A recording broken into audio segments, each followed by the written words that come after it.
everyone, and I'm Autobot Sonic the Telltale Gamer. Relates everything Transformers, Telltale games, and more.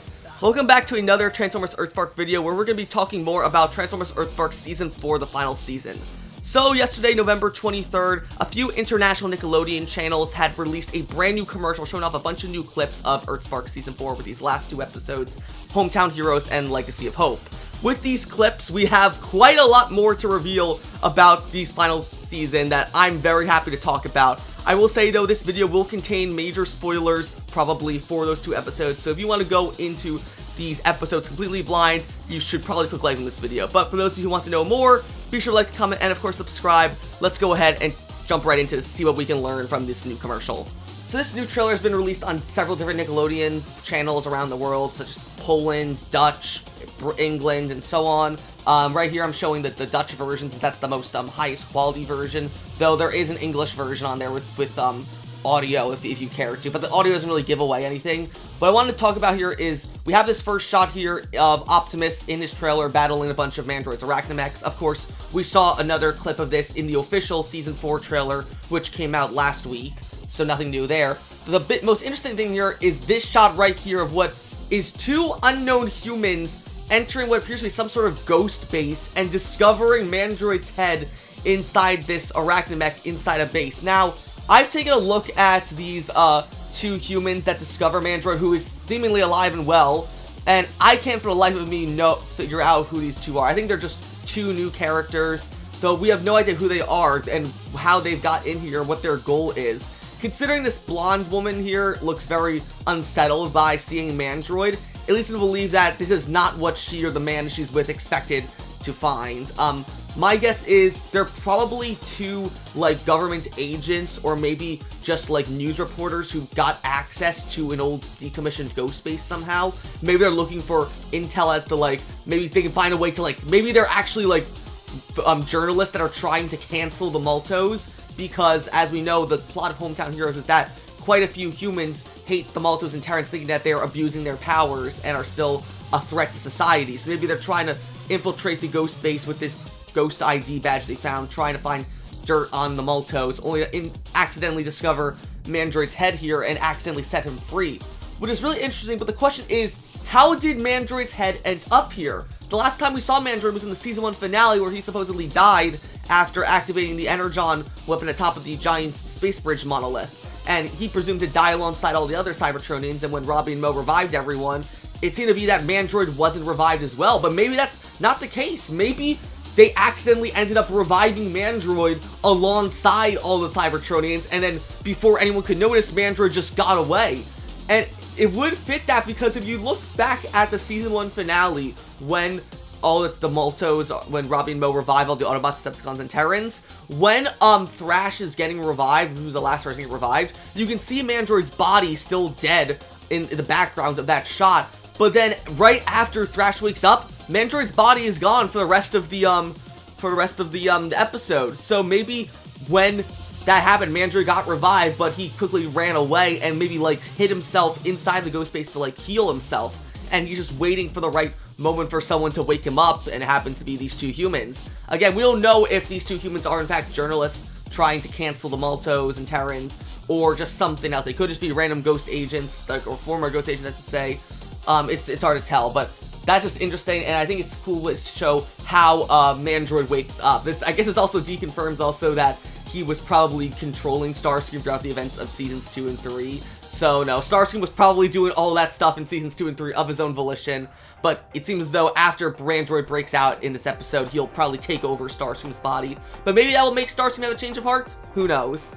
After this, though, we have another series of clips that I believe is a huge surprise to me. It's something I did not expect at all. We have a shot of Robbie with his cyber suit on, and with a Kali stick and a cyber shield, battling someone, and surprise, surprise, it's not like Mandroid's Arachnamechs, but instead Hot Rod? So, hold on, Hot Rod's a bad guy in EarthSpark Season 4? I did not expect this at all. We have here, right here though, Robbie is battling Hot Rod in front of the space bridge as it's activated, and Hot Rod just blasts Robbie with one of his flamethrowers, and I was absolutely floored by this. So Hot Rod's a bad guy in this, and, like, is Leech Maximo maybe mind controlling him? That's why we we saw him with Octopunch, Scorponok, and all the other Decepticons in the first trailer, maybe Hot Rod's being controlled. But then what does that mean about Mirage, who we also saw, he's not in this trailer, but he also is in the poster for the Legacy of Hope episode. So is Mirage being controlled by Liege Maximo too, or at least working with Decepticons, or is Mirage actually a good guy? I don't know, but it's interesting that Hot Rod, of all characters, is a bad guy. Like, I never would have expected this, but I'm honestly intrigued to see how this is gonna go. Does Hot Rod actually hold, like, content for Optimus and maybe the Autobots? Maybe he hates the fact that he was abandoned on Cybertron, so he's, like, working with Liege Maximo and the other Decepticons to get back at Optimus? Or maybe they're just gonna go with the tried and true Hot Rod is genuinely mind-controlled by Liege Maximo and is working with them. I don't know, but it's interesting. But not as interesting as this next series of shots here, where we see Hot Rod grab Moe's arm and begin to crack her cyber sleeve. This is important because if you remember what I said back in my review of the Legacy of Hope poster a few days ago, I mentioned that it didn't seem like Robbie had his cyber sleeve on. Lo and behold, right after this shot of Hot Rod grabbing Moe's arm and seeming to crack her cyber sleeve, we see Hot Rod walk away into the space bridge holding what appears to be the Emberstone in his left hand. And I mentioned this as well in my review of the Hometown Heroes poster. Again, in that poster, showed Hot Rod holding what appeared to be the Emberstone. After Hot Rod walks away in the space bridge, we then see Robbie run after him, but he's not in his cyber suit. If you look, we get a clear look at both of Robbie's hands in this shot, and neither hand has his cyber sleeve on it. So what I believe is happening here is literally at the end of Hometown Heroes, probably Hot Rod comes in through the space bridge, everyone thinking, oh, Hot Rod's here, he's gonna save the day, but then all of a sudden, he grabs Robbie and Moe and takes their, and literally breaks their cyber sleeves. He actually manages to take off their cyber sleeves. And you might be thinking, but how is he able to do this, and why does Hot Rod have the Emberstone? Well, if you remember back in Seasons 1 and 2 of EarthSpark, the whole thing was that what powers Robbie and Moe's cyber sleeves are what they refer to as prime power. That's not the official name of it, that's just what Robbie and Moe call it, so that's what I'm going to call it. And as we've seen here, we've seen characters in the past be able to drain the prime power out of Robbie and Moe. We saw this in Season 1 finale with a Mandroid, when after he, in the part 1 of the Season 1 finale, Mandroid grabbed Robbie and Moe and used his Cyber Slayer to drain the prime power from their cyber sleeve so that he could use it to power his space bridge weapon. But here, we don't see that. We see Hot Rod straight up remove Robbie and Moe's cyber sleeves, which is something we've never seen happen before. But it's interesting because if we go back to Season 2 then, when the Emberstone was last seen, the Emberstone was destroyed after Robbie and Moe, alongside Thrash and Hashtag, defeated Starscream, who was controlling Terratronis at the time. After that happened, they were able to drain the Emberstone's power out of Starscream, remove his Chaos Sleeve, and then seemingly reforge the Emberstone. But when Robbie and Moe went to go touch it, the Emberstone shattered into a bunch of shards again, only this time turning to dust, and Moe was freaking out, thinking like, oh, what are we gonna do now? The Emberstone's broken. But then Robbie was acting like, oh, it's okay, Moe, because we have the power of the Emberstone inside of us, so we don't need it anymore. So I think that's what's happening here. I think the Emberstone just technically wasn't destroyed, it just took a new form as its power was split between Robbie and Moe's cyber sleeves. So what Hot Rod does here is that he drains the prime power from Robbie and Moe completely, therefore uses it to recreate the Emberstone. So he basically just rips off Robbie and Moe's cyber sleeves and then uses it to recreate the Emberstone. For what reason, we don't know yet, but I'm interested to find out why. Then we get onto another series of shots here where we see after Robbie chases Hot Rod into the space bridge, which I imagine is how episode 1 is going to end. Moe probably follows him as well. We see what appears to be a shot of Cybertron just lying dormant, and immediately I'm so happy seeing Cybertron like this. It reminds me immensely of how Cybertron looked in Transformers Prime and RID-15, so I'm glad EarthSpark is going with that kind of design philosophy for Cybertron. But then we have this shot of what appears to be several like magnetic or metallic cables spreading across a bunch of planets in space. And if you remember back in the first trailer we saw of EarthSpark Season 4 a few days ago, we saw Liege Maximo starting this plan of sprouting up a bunch of these cables from Cybertron's surface. And we heard in that trailer that the whole thing that Liege Maximo wants to do is rule the cosmos. So that's what I'm imagining is happening here. And it's also apparently a nice little callback to what Liege Maximo does in, I believe, the original Marvel G1 comics. So apparently, again, I've never read the Marvel G1 comics, so feel free to correct me if I'm wrong on this. Apparently, in the Marvel comics, Leech Maximo did something exactly like this, and which it was called, I think, the Hub Network or something like that, or just the Interstellar Hub or something like that.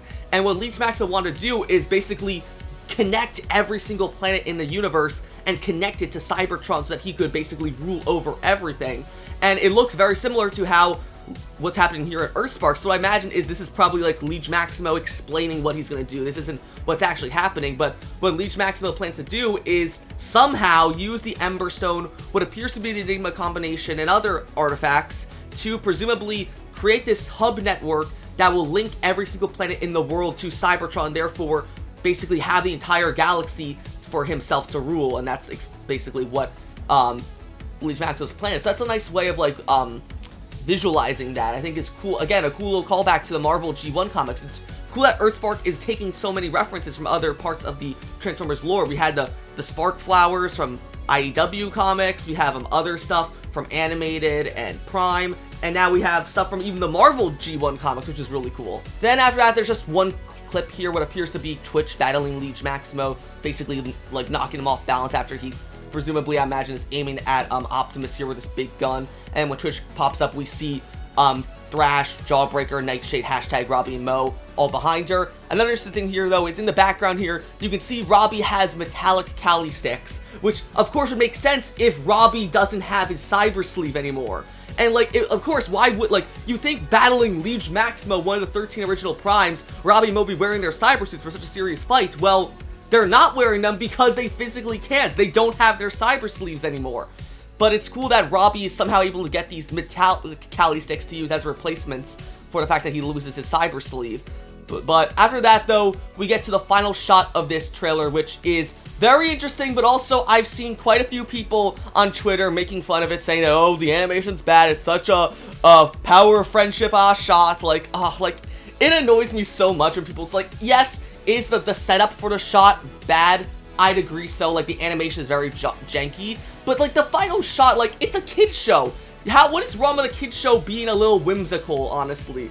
Like, yeah, the setup for the, like I said, the setup for the shot is kind of meh, but I really like, I think the final, like, look of this shot is pretty cute. But I imagine this is probably, like, the very end of the episode, where, as we see here, what appears to be all of the Multos and Autobots running towards what I imagine is the space bridge on to go back from Cybertron to Earth, and then they make this giant pose at the end. There are a few things to take away from this final shot. Again, as Robbie and Mo pose and jump into the space bridge, again, we see Robbie and Mo don't have their cyber sleeves, so they seem to permanently lose their cyber sleeves, which is a huge thing. But then we also see a bunch of other characters here alongside them. We have Dot and Alex below Mo. On the left of them, we have Twitch, Nightshade, Prowl, hashtag, and Wheeljack. And on the right, we have Thrash, Optimus, Bumblebee, and Breakdown. This makes me very happy to see Breakdown, because of course this means that Breakdown's probably going to be getting a redemption arc, which I'm so happy for after he and B, quote-unquote, broke up at the start of Season 3. But what's really interesting here is the fact that, well, if you look at Bumblebee, that's not really Bumblebee. That's Bumblebee in his classic form, which we haven't seen since episode 16 of Season 1. But why is he in his classic form when we have all the other Terrans and Autobots in their more modern designs? Even Breakdown's here in his modern design. What happened to Bumblebee that made him go back to his classic Volkswagen Beetle form? Did he, like, maybe get so injured he had to revert back to his classic form? Did he maybe get hit with some kind of weapon or device that made him, like, revert to his younger self? Or maybe did he just feel like, you know what, I don't really like the sports car look, I'm gonna go back to my Beetle form. I don't know, but it's really weird that they kind of spoil that Bumblebee just gets sent back into his classic form. And I'm interested to know why. But also, a lot of people have been, like, expressing their concerns about the shot where they notice that Megatron or Alita is in this shot, but we have Prowl and Wheeljack here. I will admit, it is kind of alarming that Megatron's on here. I hope he or Alita doesn't die in this episode. But what I'm more concerned about is that we don't see Jawbreaker in this shot. We only see Twitch, Thrash, hashtag, and Nightshade as the Terrans. We don't see Jawbreaker here at all, and I hope this means Jawbreaker doesn't die. But considering how happy everyone looks in this final shot before they presumably jump into the space bridge back to Earth, I'm going to assume they wouldn't be this happy if Robbie, Mo, and the rest of the Terrans had to watch their brother die in front of them. Also, Dot and Alex wouldn't be loving to look at each other if they had to watch their son die either. So I imagine maybe there's like two different teams of Transformers here. Maybe this is like the first wave that they're all jumping in, because as we see here right before the commercial ends, no one's right behind them as they jump into the space bridge. So clearly this is it, like maybe unless like everyone else is just off screen, we're gonna see them jump in after. But it is a bit alarming that Jawbreaker, Megatron, and Alita aren't in the shot. But I'm eager to see what the consequences of this are. Like, will the Terrans be okay now that Robbie and Mo seem to have lost their cyber sleeves? What is going to cause Bumblebee to go back to his classic form? I don't know, but I'm really excited to learn about all this. And so, that was my analysis on this little new commercial for Transformers EarthSpark Season 4, the final season. Just like last time, we can still expect these last 2 episodes, Hometown Heroes and Secret Legacy of Hope, to be released about a week and a half from now on December 5th, exclusively on Paramount+. Are you guys excited still for the final season of EarthSpark and see how it all ends? If you are, be sure to like, comment, and of course subscribe, and I will see you guys later.